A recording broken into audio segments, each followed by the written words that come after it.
Hello my friends, we have some sort of the movement today near to Bakhmut. Russians took this part of the city unfortunately, and now they're bordering the main part of the city, the central part, through the Bakhmutka river. And here let's check the timeline. So it was yesterday they were at this place, it was in a gray area, and today they got it under control, and I believe that tomorrow they're gonna take the entire area of the eastern side of the Bakhmut city. Also, they moved quite a bit here on the north, so yesterday and today, but here they moved westbound and still unable to close this gap that is still controlled by Ukrainian forces. And just to remind you, yesterday the Ukrainian General Command decided to hold Bakhmut. It means that we'll have more reinforcements in that area. I would say that the situation is so critical for Ukrainian forces out there, but there's the small chance for us to win this battle for the city. About the possible Ukrainian counterattacks in the area, so far we don't see any kind of the signs showing that it has been started. The Ukrainian side still collects the forces near to Slavyansk, Siversk, Konstantinivka and Chasiv Yar for the possible counterattack. My friends, before we go to the news, let me introduce you the partner of my channel. It is the Atlas VPN, and they came out with a big deal. It's the special discount for my subscribers and viewers. So now you can get the Atlas VPN Premium for just $183 per month, and let me tell you more about it. And the sponsor for today's video is Atlas VPN. It has military encryption standards, strongly securing your data and your devices from being reached by government, unwanted ads, and also hackers. Yes, you may say hackers, why do they need my account? Well, actually my friends, I got personal experience that my pilot blog channel dedicated to aviation was hacked. Then I was using public Wi-Fi, all of my videos were deleted, and after that hackers told me to send Bitcoin for them and they will open access to my own account. I didn't transfer anything and just started the new channel with the same name. And obviously after that case I used the VPN all of the time, and for me personally Atlas VPN is the best VPN out there. It has a security breach device monitoring feature, so it alerts me that someone tries to reach my device, then I use the public Wi-Fi. Then I see that message, I disconnect from that public Wi-Fi. Atlas VPN is very fast. It guarantees you the best streaming connection, then you watch movies on Netflix. And also by changing your virtual location you may get access to watch all of the movies, all of the series on Netflix platform. It helped me a lot. Atlas VPN helps me to access some of the websites that are blocked in my country. Patreon website is one of them, my friends, and now please check out the link in the video description just below. Join the 3 years offer for $183 per month and you'll have 83% of discount. You also have 3 months for free. The offer is time limited with my personal link, so please hurry up to join the club. Atlas VPN supports my channel for a long time, and also they help Ukrainian people. The last month they participated in the event where they collected 1 million euros to buy the special radars for Ukrainian army. Atlas VPN, you do a great job. I have just started recording this video, then I got this information. Those are explosions in Berdansk. Berdansk is the port city on the south of Ukraine, and now this city is occupied by the Russian forces. There is the airfield out there, plus the big seaport where Russian ships were destroyed the last summer, or maybe spring. Well, judging on those lines, that could be the airfield or some sort of the factory. So far we're in lack of the information that is coming from that side. In a few days Ukraine will get 10 more Leopard 2A4 tanks from Poland, so together we'll have 14 tanks from our allies. But according to Der Spiegel resource, there were some sort of the problems with German Leopards. They were in lack of the spare parts that needed to be produced, because Germany cannot take the spare parts because they need them for the Leopard 2A7, and they will send to Ukraine Leopard 2A6 models. But anyways, I think till the late spring we'll have all of the tanks which are needed for the counteroffensive operation on the south part of Ukraine, and maybe not only there. And Ukraine is already using the JDAM rockets, which are the extended range modification for Ukraine with a maximum range up to 72 kilometers. Our airplanes were modified to carry those bombs. So today we got the confirmation that they are in Ukraine and they have already been used by Ukrainian Air Force. However, we don't have this simple modification. We have the modification with some sort of the wings. So it's like a flying, gliding bomb. This is the most destructive weaponry that we can potentially have, because aviation bombs, they have a very significant warheads. They're much bigger compared to artillery shells or HIMARS. Well, ATACMS rocket also may spread severe damage in the area. But unfortunately, we don't have ATACMS so far. And Russia goes on a total defense. We have the satellite and drone images from the south part of Ukraine. They were building some of the series of the trenches and dots out there, preparing for the possible Ukrainian counterattack. And Ukrainian forces also creating the trenches and more barricades on the north part of Ukraine. And today the self-proclaimed president of Belarus, Lukashenko, stated and confirmed that Russian AWACS airplane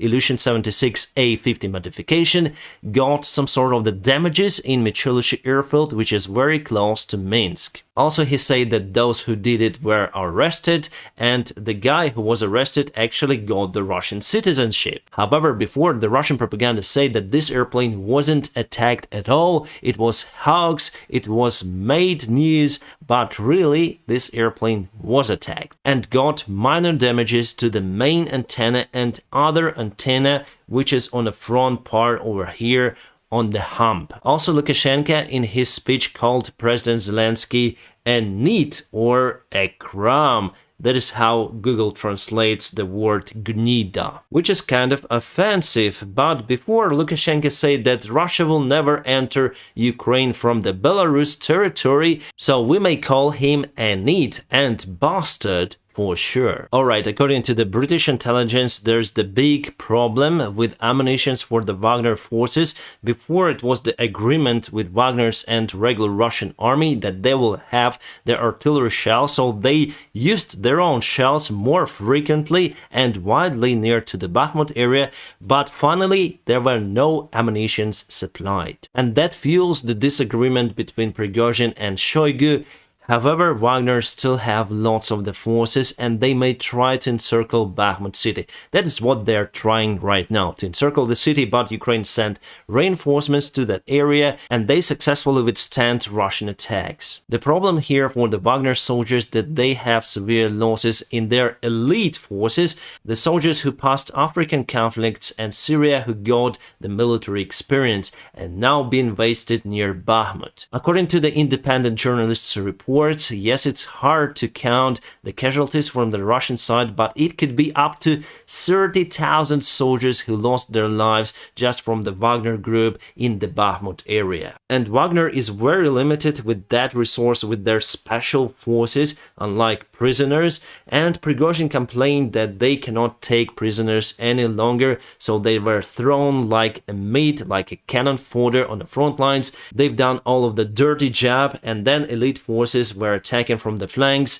but now the elite forces are everywhere and they cannot train them very fast. Sometimes it takes years to get the military experience from other conflicts to fight successfully in Ukraine. And even some Russian Z patriots say that it's just the waste of the Russian best resources, the forces that are still capable to move forward. If you look at the front lines, you will see that the only place where Russia successfully moves forward is near to the Bakhmut city. So do not underestimate Wagner, but they cannot change the outcome of this war because they're very limited in their resource. For now, they count up to 20,000 soldiers. Strategically, this war may be won just with the good supplies, communication and resources. Now Ukraine is getting more resources and Russia is losing resources. Speaking about the Russian supplies, communication, it's very terrible. It seems like we have the identity of the Ukrainian hero, the soldier who said Slava Ukraini in the face of the Russian soldiers who just executed and shot the guy. The information was published by the Ukrainian journalist Butusov, and the name of this warrior was Matsievsky Alexander Igorovich, and he lost his life actually around 1 month ago, and here is his photo some days before he was captured by the Russian soldiers. As you can see, he has some sort of the injury or wound on his forehead, and also we have the same mark on this guy, and really they look very similar, this face and this face. I believe it was Alexander. He's from Nizhyn territorial defense, and before territorial defense we're just protecting the territory where they are located. So if you live, for example, in Nizhyn or Kiev, you should have protected that particular area, but then Russians moved away from that place and also from Nizhyn. They were thrown to Bakhmut area to fight on the front lines. So far, I don't know about his activity before the war, but for sure he voluntarily went to the territorial defense. Then Russia attacked Ukraine. And before this morning, we got the information that this guy was Timofey Shadura. I don't think they look the same or even similar. I think the version of Butusov is more real. So basically, I see more similarities out here. And Ukrainian soldiers went to meet the mother of Alexander in Nizhyn, and she said that it was her son. Then she watched the video of his execution. But anyways, from what I understood, we have the access to the body, and medics will prove whether it's Alexander or any kind of the other person. Without the official paper from doctors, no one can say 100%. But what this soldier did still amazes me, my friends, because it's the kind of the rare attitude, and it shows the dedication to protect the motherland to the people of Ukraine. It's very rare nowadays, and yes, we have that spirit in Ukrainian army as well. Would I behave the same? I don't think so, but if they say it's your last words, I may say Slava Ukraini just in case of imminent death. But if there is the chance to escape, I think most of the people would not do this sacrifice. And then we identify his name. For sure he will be the hero, not just now, but maybe even for centuries for Ukrainian people. And for sure you'll find the comments from the Russian bots saying that this guy died for nothing.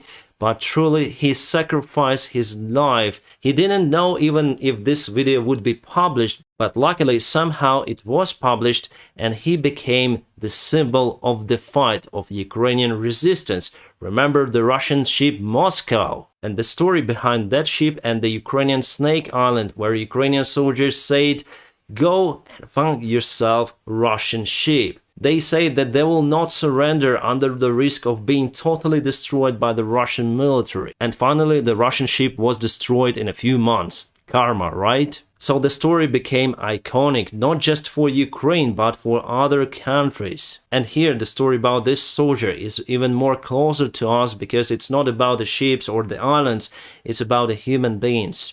And yes, it's the shocking story. If you haven't watched this video, I do not recommend you to watch it, because it could be very sensitive for you. And this story will rise the spirit of Ukrainian defenders and support of Ukraine around the world. He said, "Glory to Ukraine," and we reply, "Glory to heroes." To some of the international news, there are some protests in Georgia right now, not in United States, the state of Georgia. No, it's in Georgia, in Caucasus region, ex-Soviet Republic. There are some clashes because parliament introduced the restrictive laws against the media resources, and that limits the freedom of speech. The laws are similar that were taken in Russia. Plus, the United States Embassy in Tbilisi say that it's the dark day for democracy in Georgia. And as you can see, Georgians do not support that as well. Actually, the Georgian government is very strange. They didn't support the sanctions against Russia, even though Russia attacked them back in 2008. So I wouldn't say that the current Georgian government is leading the country towards democracy way. But I'm not Georgian, so it's up to Georgians to decide whether this government should be removed or not. The same as I respect, for example, the decision of Switzerland Switzerland not to re-export the arms for Ukraine. And just to remind you, in general, some of the politician initiative group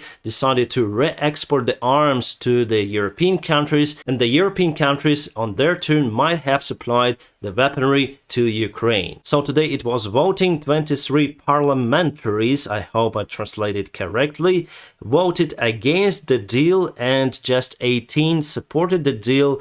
2 of the parliamentaries didn't vote. And it's nothing unusual for Switzerland. Their country goes with the same way of being as neutral as possible. Luckily, still they provide the humanitarian help for Ukraine and they support Ukrainian refugees. But if someone dared to attack Switzerland, as it happened to Georgia in 2008, I think they will never stay neutral as Georgian government stays right now. Great news for today, it was the major exchange between the Russian and Ukrainian prisoners of war. So 130 Ukrainian defenders returned back to their homeland. Reuters reports that Ukraine is seeking the United States cluster bombs to be adapted on their drones.